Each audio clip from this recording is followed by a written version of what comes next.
Halo semuanya, selamat datang di pembahasan kita kali ini. Hari ini kita bakal membedah sesuatu yang masif banget.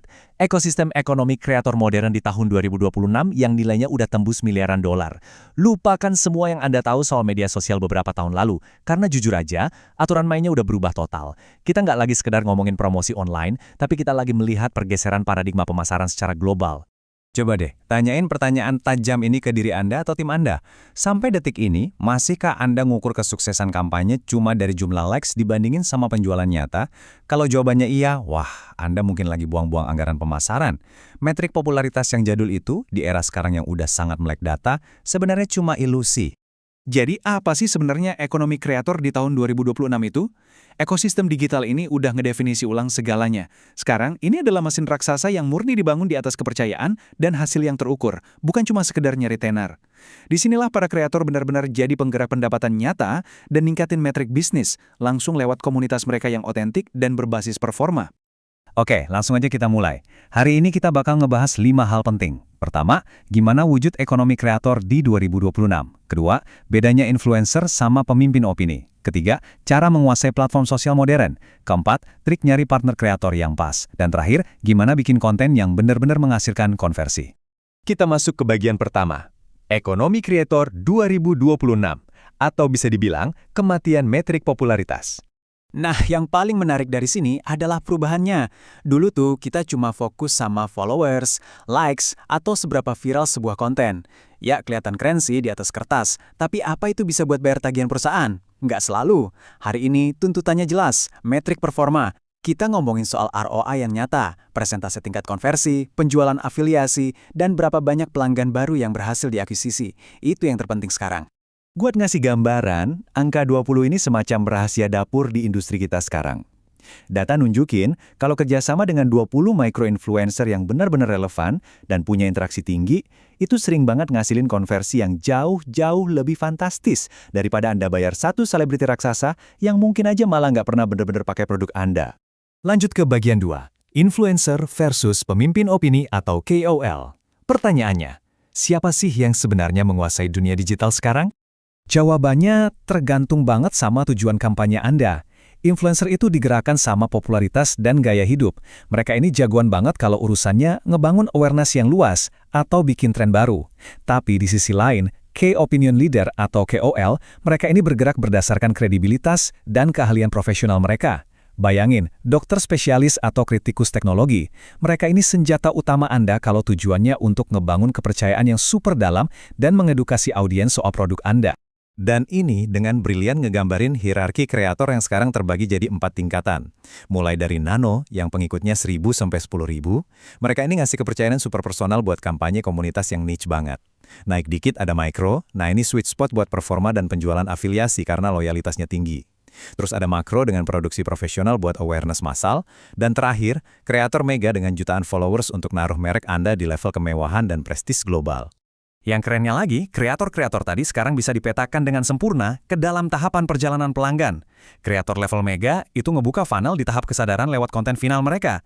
Terus, KOL masuk di tahap pertimbangan. Kreator mikro yang gigih, nah mereka ini yang nekan tombol konversi. Dan akhirnya, kemitraan jangka panjang bakal ngejaga retensi audiens.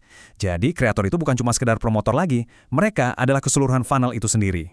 Masuk ke bagian ketiga, menguasai platform sosial modern. Ini dia medan pertempuran digital kita yang sebenarnya. Karena jujur aja, strategi konten satu untuk semua udah sama sekali nggak mempan di tahun 2026. Kita mulai dari TikTok. Sekarang, TikTok udah berevolusi jadi mesin penemuan yang luar biasa masif yang digerakkan murni oleh algoritma minat, bukan sekedar jumlah followers. Ini tempat ngumpulnya Gen Z dan pengguna mobile first. Anda dituntut buat punya storytelling yang super ngebut. Kalau gagal bikin hook emosional di 3 detik pertama, udah pasti ditinggal audiens. Dan jangan lupa, ini adalah pusatnya creator commerce, di mana penjualan benar-benar terjadi secara real time. Beda lagi ceritanya sama Instagram. Platform ini masih jadi pusat kekuatan branding yang gak ada matinya. Kalau urusannya konsistensi visual dan identitas merek, IG adalah tempatnya. Format pendek kayak Reels emang mendominasi algoritma buat jangkauan, tapi pada intinya Instagram itu sangat-sangat efektif buat masukin produk Anda ke ranah gaya hidup aspirasional dan ngembangin positioning mewah. Terus kita punya YouTube. Bisa dibilang ini adalah platform kepercayaan yang paling pamungkas. Kenapa? Karena audiens di sini datang dengan niat. Mereka sengaja nyari tutorial atau ulasan mendalam.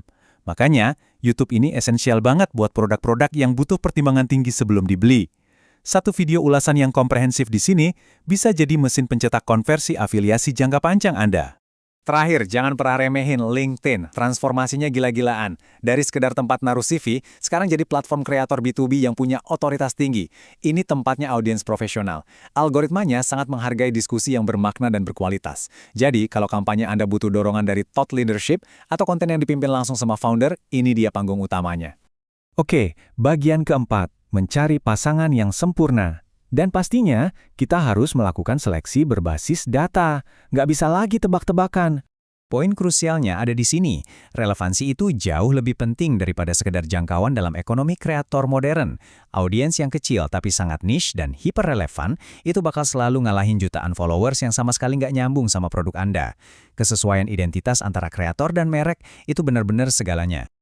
Tapi, tunggu dulu. Saya mau bahas satu hal yang cukup ngeri di industri kita. Bahaya pengikut palsu dan kartel engagement. Metrik yang kelihatannya tinggi itu nggak selalu berarti nyata. Masih banyak kreator yang main curang memanipulasi algoritma. Ini bukan cuma soal etika yang buruk ya, tapi ini beneran bisa menghancurkan rasio pengembalian investasi Anda seketika. Jadi, gimana cara ngenalin yang palsu? Gampang. Cek rasio interaksinya. Kalau ada yang punya 1 juta followers tapi likes-nya dikit banget, itu lampu merah. Terus, perhatiin kolom komentar.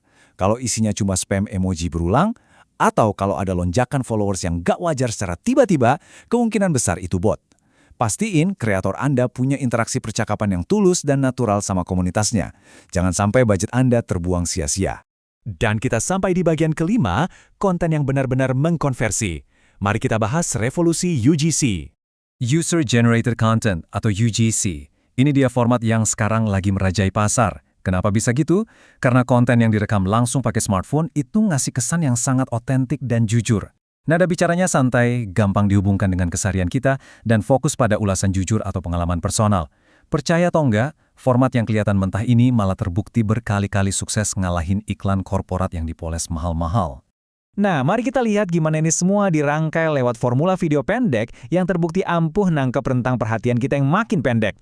Pertama, hook. 3 detik pertama ini hidup mati konten Anda. Kedua, paparkan masalahnya. Ketiga, kasih solusi cepatnya. Dan keempat, tutup dengan call to action atau CTA yang jelas. Super singkat, tepat sasaran, dan pastinya memicu tindakan nyata.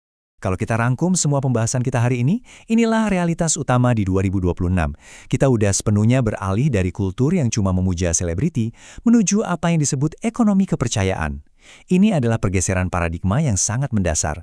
Audiens modern itu jauh lebih menghargai otentisitas, keahlian khusus, dan kedekatan personal dibandingkan cuma sekedar popularitas massal tanpa makna. Jadi, semua ini ninggalin satu pertanyaan besar buat Anda pikirkan lagi strategi ke depannya. Di dalam ekonomi kepercayaan ini, siapa yang menceritakan kisah merek Anda? Pastikan orang itu adalah suara yang benar-benar bisa mereka percaya. Oke, terima kasih banyak udah ngikutin sesi kali ini. Sampai jumpa di pembahasan selanjutnya.